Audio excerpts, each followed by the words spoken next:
I will have to check out its transit system. Welcome to the TD Free Fare Zone. I'm begging myself. So this is it. I hope you enjoyed part 1. I really enjoyed it. And this is part 2 of riding all rapid transit in Calgary.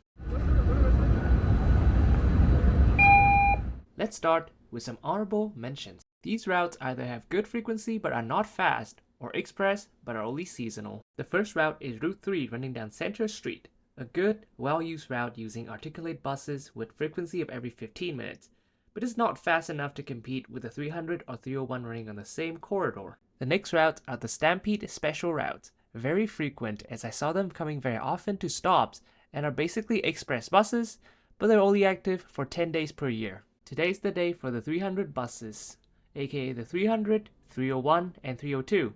I opted out the 305 due to how infrequent it is. I started the day again at Heritage Park Station. While waiting for the bus, I went inside the shelter just to check out some of the arts and photographs. This is the photo of an old streetcar in Calgary back in the day, which perfectly fits with the vibe of Heritage Park Station. By the way, here's an article about public art at BRT Station in Calgary that you should check it out. The shelter is also equipped with a button for wheelchair users to push so that the door can open automatically for them. This is good for accessibility. I hopped on the MAX Teal, but this time in the other direction towards Douglas Glen.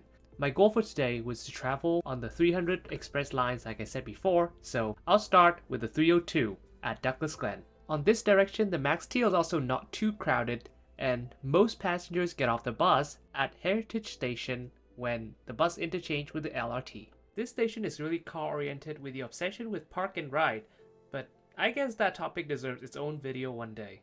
After Heritage Station, this segment of the line runs on shared lanes with other vehicles, including some occasional queue jump lanes, but I'm not sure why my driver did not use them often. The ridership is also pretty quiet until the bus arrives at Douglas Glen. So while not having to stop often for passengers, the speed of this line is affected by the traffic flow a lot. My expectation for Douglas Glen wasn't what I thought. I expected it to be an important transfer with lots of businesses and commercial activities, or even residential as well. However, it's just a parking lot with lots of exclusive commercial districts. It is technically a business park. What was I really expecting, hey? The distance between the closest building and the bus stop is very far, and I just look like a tiny human being in this large void. However, there are some good things to cherish. There's a good bike parking rack right next to the bus stop, and a newspaper stand that is disappearing more and more often across Canadian cities. Just so many parking spots in here. How are people supposed to walk here when it's rain? It's also eerily quiet. Ah yes, trees, greenery, and green spaces. Appreciate that. I figure that it would be a very unpleasant experience for anybody who has to walk on days that it's snow, rain, or having strong wind gusts.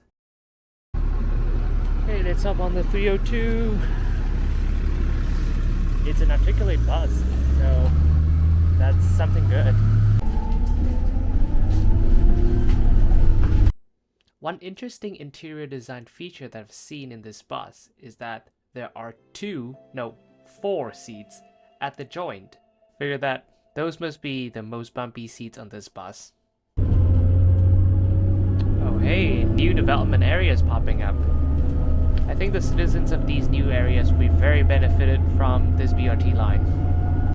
The difference of this 302 and also the other 300 bus lines compared to the MAX buses is that these bus lines don't have their own dedicated lanes.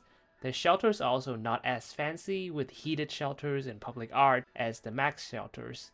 In fact, they mostly run on just regular shelters like regular buses. But the difference between the stops are much larger compared to regular buses. There are some plans to upgrade this BRT line, and no, it's not going to be a new MAX lines. It's actually the Green Line LRT, and you can read more about that in the link in the bio. Now that I've experienced one of the 300's buses, I can say that BRT or Bus Rapid Transit is not really a right term to describe them.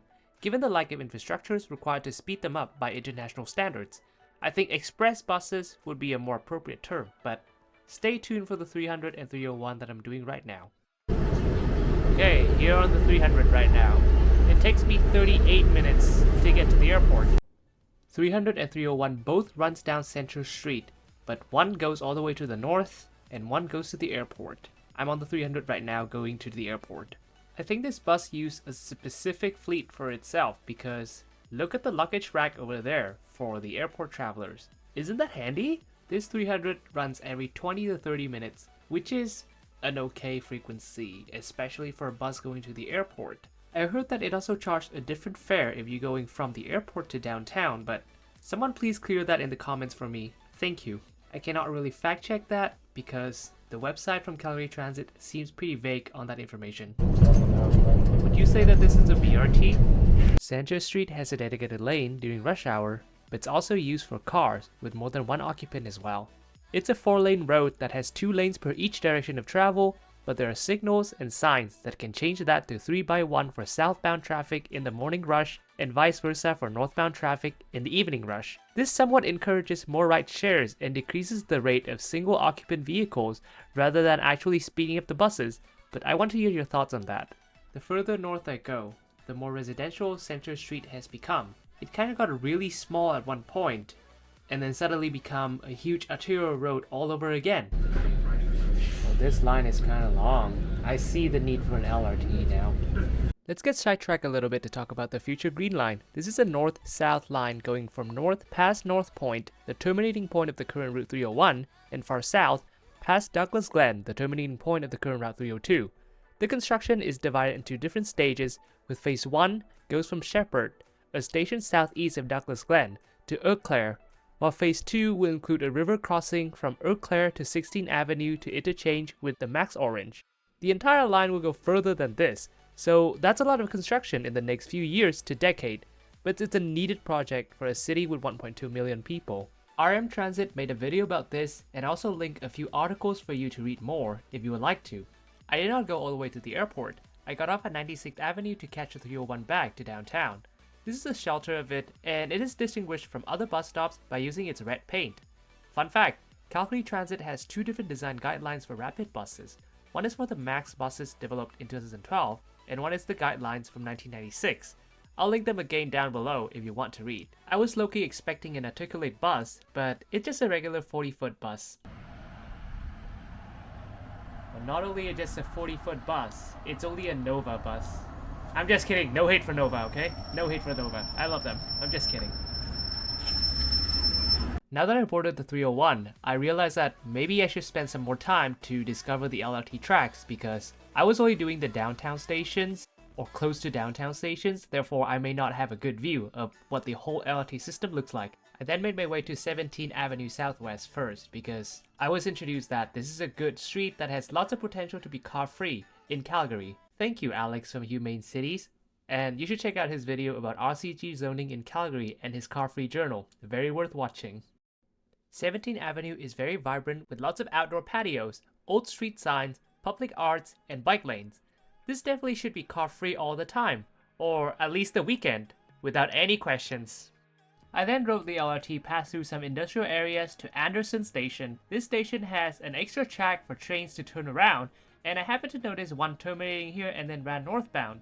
The reason why I was here is because of the heavily car-oriented design with gigantic parking lots that you can build lots of homes and office on top of it. There is nothing wrong with park and ride, but if every station is dominated by parking lot like this, then that system is underutilized. I then hopped on another train to go to Fish Creek Lacombe Station. I made a separate video about it that you can check it out, but aside from the overwhelming number of parking lot that makes the nearest building look so far away, this station even has a huge pedestrian bridge that looks like a concrete ditch in the sky. These bridges are actually quite common in Calgary, but I think they deserve their own videos one day. This sign here wins the day. Period. I also saw a sign about e-bike sharing here, so I'm actually curious, how does that work? And how did the vendors collect the bike at the end of the day? I eventually made it back to Anderson Station to end the exploration. And that's the end of exploring all Calgary's rapid transit lines. It's been sort of exhausting, but really worth it. Thanks for watching.